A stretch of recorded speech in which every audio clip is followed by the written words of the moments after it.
નમસ્કાર દોસ્તો, દો લવ્સમાં આપ સૌનું સ્વાગત છે. આપણી આ ચેનલ ખાસ ટીટી, ટીએટી અને બીજી બધી જ સ્પર્ધાત્મક પરીક્ષાઓની તૈયારી માટે બનાવવામાં આવી છે. જો તમે પહેલીવાર આવ્યા હો તો ચેનલને અત્યારે જ સબસ્ક્રાઇબ કરી લેજો. આજે આપણે એક એવા ટોપિક પર વાત કરવાના છીએ જે પરીક્ષા માટે ખૂબ જ ઇમ્પોર્ટન્ટ છે. જી હા, આજે આપણે અંગ્રેજી વ્યાકરણના એકદમ પાયાના અને સ્કોરિંગ ટોપિક એટલે કે સહાયક ક્રિયાપદો અને પાસ્ટ પાર્ટિસિપલ્સ, જેને આપણે V3 કહીએ છીએ, એની માસ્ટર કી વિશે વાત કરવાના છીએ. તો ચાલો ફટાફટ શરૂ કરીએ. આજના આ એક્સપ્લેનરમાં આપણે 5 મુખ્ય બાબતો કવર કરીશું. પહેલું, V3 અને સહાયક ક્રિયાપદોનો પાયો. બીજું, પૂર્ણકાળમાં તેનું કામ. ત્રીજું, પેસિવ વોઇસમાં તેનો પ્રયોગ. ચોથું, વારંવાર પૂછાતા અનિયમિત રૂપો. અને છેલ્લે, પરીક્ષામાં સેકન્ડોમાં જવાબ લાવવાની જબરદસ્ત શોર્ટ ટ્રિક્સ. તો ચાલો સૌથી પહેલા વિભાગ તરફ આગળ વધીએ. બિલકુલ બેઝિકથી સમજીએ કે આ V3 અને સહાયક ક્રિયાપદો ખરેખર છે શું. હવે અહીંયા જુઓ, આપણે બધા V1 એટલે કે મૂળ રૂપ અને V2 એટલે કે ભૂતકાળના રૂપોથી તો પરિચિત છીએ જ, ખરું ને? જેમ કે ગો, વેન્ટ, પ્લે, પ્લેડ અને રાઇટ, રોટ. પણ આપણો આજનો હીરો છે જમણી બાજુવાળો એટલે કે V3, જેને આપણે પાસ્ટ પાર્ટિસિપલ પણ કહીએ છીએ, જેમ કે ગોન, પ્લેડ, રિટન. તમે સ્પષ્ટ જોઈ શકો છો કે આ V3 રૂપો પહેલા બંનેથી તદ્દન અલગ છે અને અંગ્રેજી ગ્રામરની આખી ઇમારત આની પર જ ઊભેલી છે. હવે એક ગોલ્ડન રૂલની ગાંઠ બાંધી લો. આ V3 છે ને, એ ક્યારેય એકલું ના આવી શકે. એ સ્વતંત્ર રીતે મુખ્ય ક્રિયાપદ બની જ ના શકે. વાક્યમાં તેને અર્થ આપવા માટે હંમેશા હેવ, હેઝ, હેડ અથવા બીના રૂપો જેવા હેલ્પિંગ વર્બ્સની એટલે કે સહાયક ક્રિયાપદોની જરૂર પડે જ છે.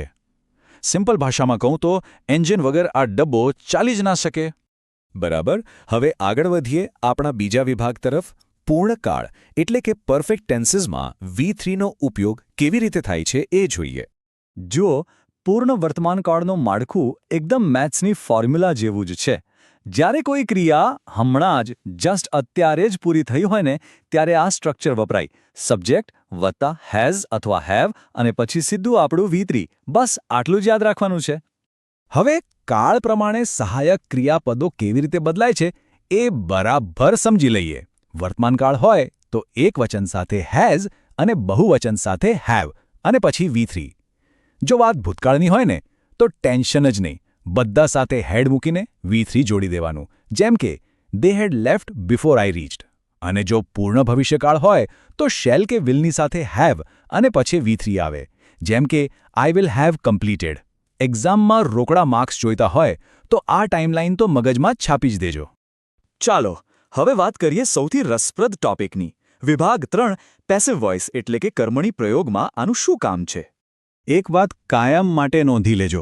પરીક્ષામાં જ્યારે પણ ચેન્જ ધ વોઇસનો પ્રશ્ન દેખાય ને, એટલે કે પેસિવ વોઇસનું વાક્ય બનાવવાનું હોય, ત્યારે તેમાં V3 આવવું જ જોઈએ. એ ફરજિયાત છે, કોઈ ઓપ્શન જ નથી. પણ હા, આપણે આગળ જોયું એમ V3 એકલું તો નહીં આવે.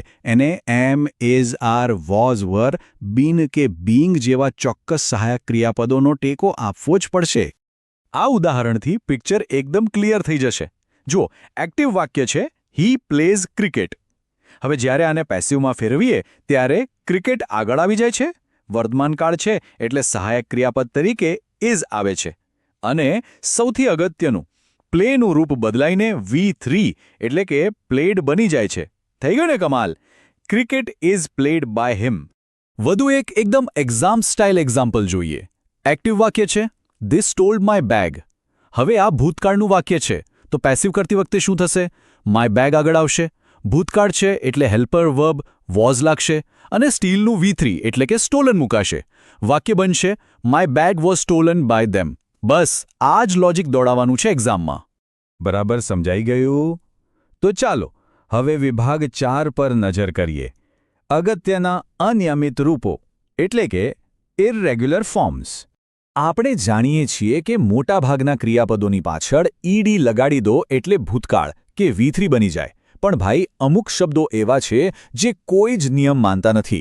દાખલા તરીકે જુઓ, ડુનું થાય ડન, ઈટનું ઈટન, ફ્લાયનું ફ્લોન અને ગિવનું ગિવન. આ રૂપો તમારે યાદ રાખવા જ પડશે. આમાં કોઈ બીજો શોર્ટકટ ચાલશે જ નહીં. આ લિસ્ટમાં હજુ બીજા થોડા શબ્દો જોઈએ જે વારંવાર પૂછાય છે. નોનું નોન, સ્પીકનું સ્પોકન, ટેટનું ટેકન અને સીનું સીન. સાદા ભૂતકાળના રૂપો કરતાં આ V3 રૂપો કેટલા અલગ છે એ તમે જોઈ શકો છો.